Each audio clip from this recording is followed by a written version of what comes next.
तुम्ही बघू शकाल किती छान चिंचेचा गोळा आपला मस्त दिसत आहे।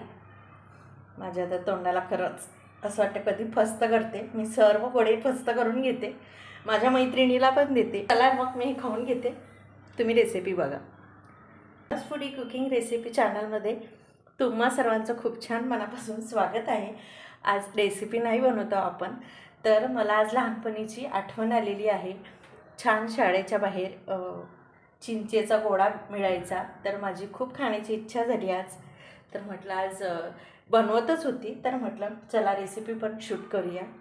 तर इथे मी खलबत्ता स्वच्छ धुवून घेतलेला आहे, चिंचेमधले पण चिंचोके वगैरे बघून घेतलेले आहेत। तर सर्व चिंच आपण खलबत्त्यामध्ये घालून घेऊया। हा चिंचेचा गोळा किंवा हा चिंचेचा लॉलीपॉप तुम्ही म्हणू शकता।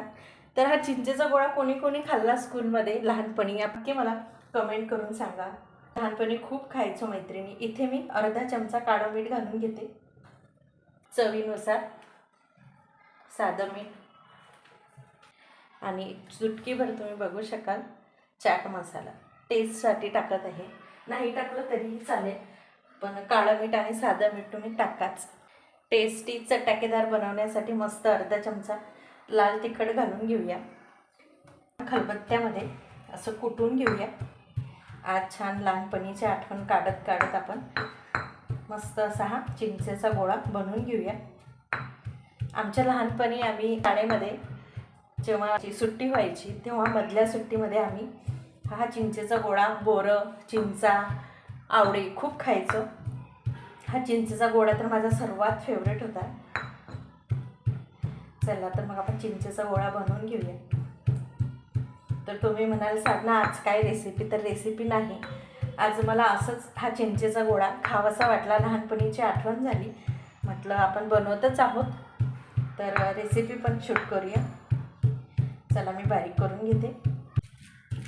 तर तुम्ही बघू शकता छान मस्त आपल्या चिंचा इथे बारीक करून झालेल्या आहेत। मस्त मी दणदण अशा कुटून घेतलेल्या आहेत, आणि चिंचा बारीकच होत नव्हत्या, तर मी त्याच्यामध्ये थोडं थोडं पाणी टाकून असं छान मस्त चिंचेचा गोळा बनवण्यासाठी चिंचा बारीक केलेला आहे। बारीक वाटून तर झाली आहे चिंच, पण आता कशाला बनवायचा, कारण आपल्याकडे काड्या वगैरे तर नाही आहे।